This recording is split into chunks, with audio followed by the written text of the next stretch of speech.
Welcome to this talk.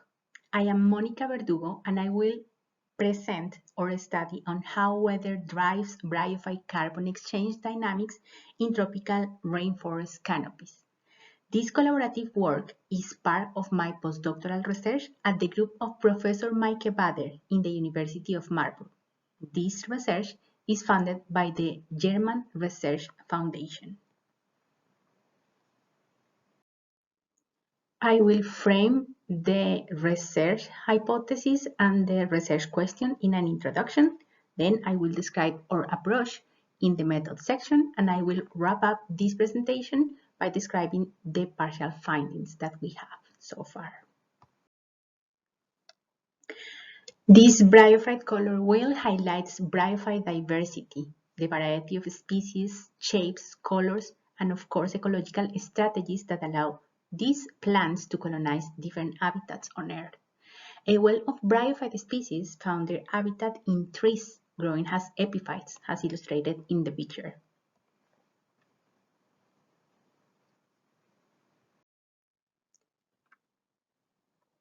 Now, epiphytic bryophytes flourish in tropical cloud forests, but in the canopy of tropical lowland forests, they cope with a harsh environment.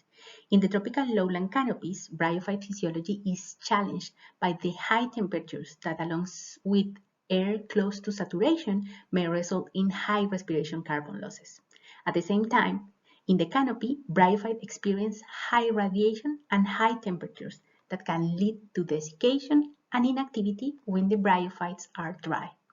In this research, we target climate as the main driver of carbon exchange dynamics and consider the physiological limits of different bryophyte species to assess a hypothesis that aims to explain why the abundance of epiphytic bryophytes in lowlands is limited. The hypothesis states that adverse timing of photosynthetic and respiratory activities, both possible only when the bryophyte is wet, occur in many days in the tropical lowland areas. Based on this hypothesis, we address these three questions. How does the weather look like in a good day for a bryophyte in the canopy? And how does it look in a bad day? And whether moisture timing affects carbon gains. How do we address these questions? Well, the core of our approach consisted on implementing a model developed by the team of Professor Bader, and this model consists on two modules. The water dynamics module uses an input of climate to calculate vapor pressure deficit and adjust the water content of bryophytes according to this relation, this curve describing the water content as a function of time. The same module also uses precipitation and leaf wetness, a measurement that is a proxy of the wetness in the bryophytes, to set up to the maximum the water content in bryophytes. In the carbon dynamics module, three relationships describe assimilation. The relationship between carbon assimilation and light has photosynthetic active radiation. The assimilation has a function of water content, and the assimilation has a function of temperature.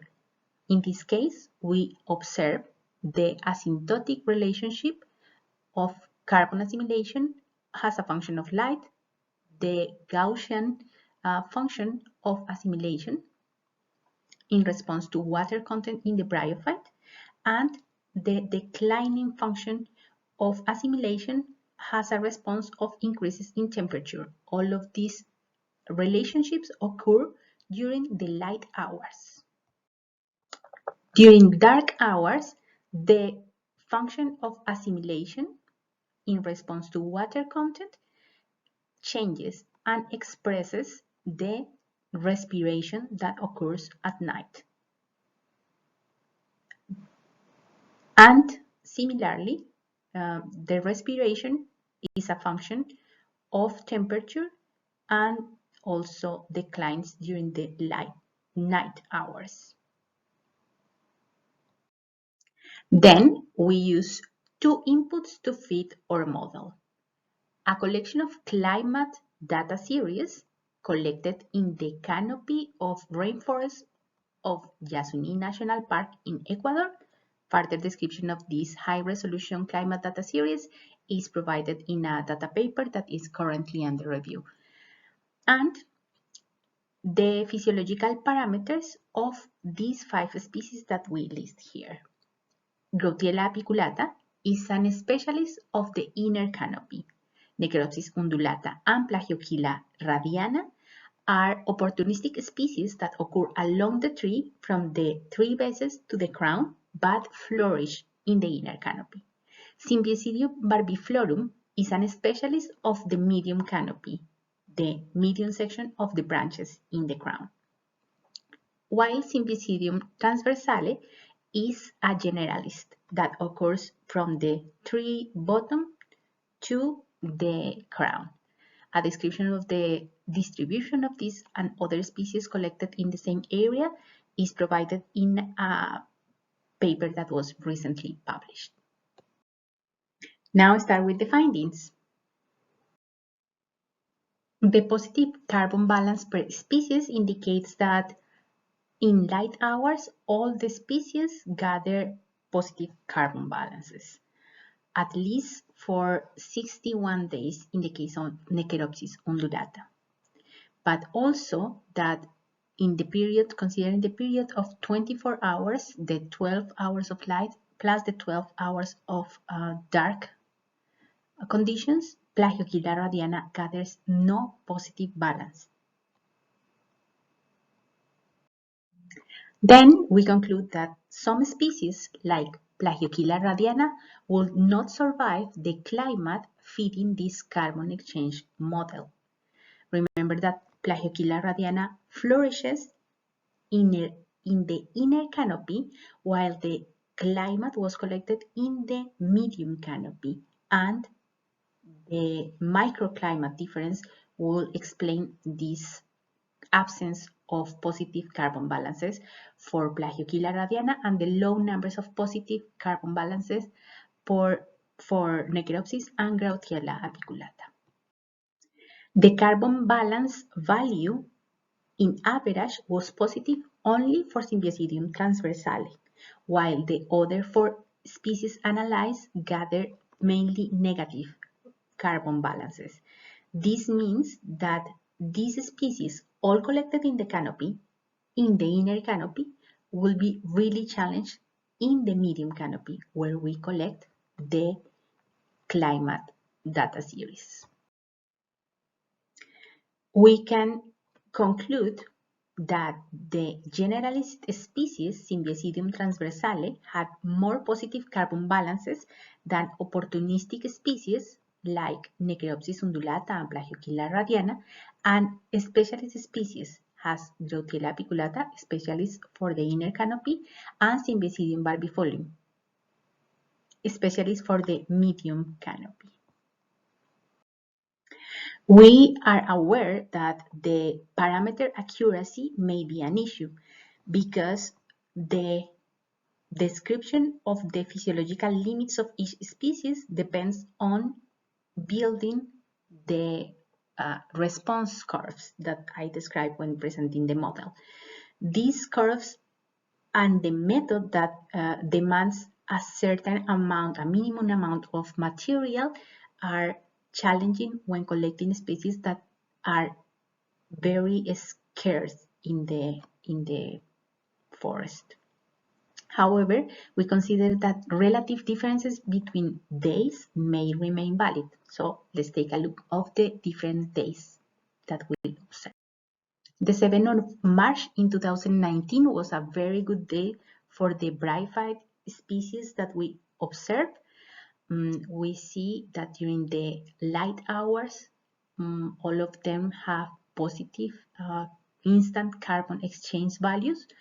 The bryophyte tissue was progressively desiccating, but it didn't perturb the carbon assimilation. This day had very bright sun, no precipitation, and leaf wetness only in the hours before the dawn, with relative humidity decreasing along the day and temperature increasing along the day.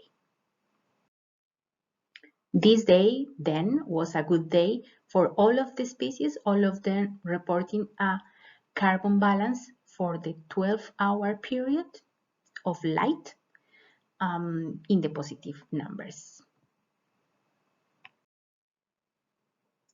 In the opposite situation, we have a very bad day where there was virtually no photosynthetic active radiation available for this species in the canopy environment, with scarce but constant precipitation along the whole day, leaf completely wet during the day, and relative humidity to the top, with relatively low temperatures.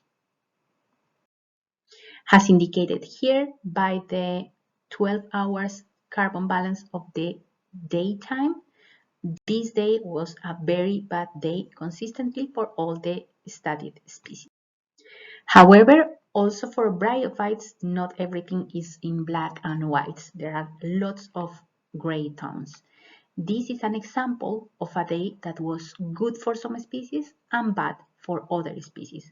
We see sort of low values for photosynthetic active radiation, some precipitation during the day and also at night during dark hours, and a relative humidity and leaf wetness very high during the day. In this case, 3 of the species reported negative balances when totalizing the carbon assimilation for 24 hours. Then this day was surprisingly good for Nekeropsis undulata and rather just good for Symbiosidium transversale, while it was bad, reporting negative carbon balances for the 24-hour period for the other 3 species. Regarding the effect of moisture timing on carbon balances per species, we organize these categories of the time when the rain occurred in the different dates, and this same scale apply for both species, Glauciella apiculata and Symbiosidium transversale.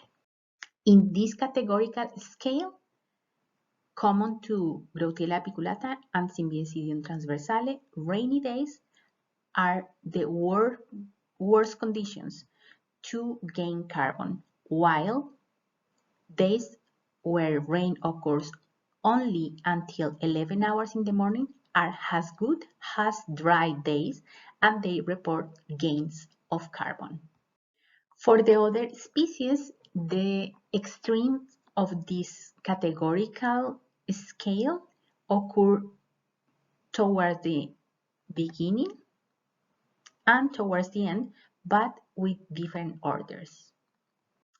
The overall conclusions are that model carbon balances differ by bryophyte species, that species habitat preference seems to correspond to the carbon exchange dynamic model for a medium canopy climate, that a day can be good for some and bad for other species, and that moisture timing may interact with other climate drivers and affect bryophyte carbon balance. Thank you for listening, and please get in touch if you want further information about this project and possibly collaborations working with this same carbon exchange model.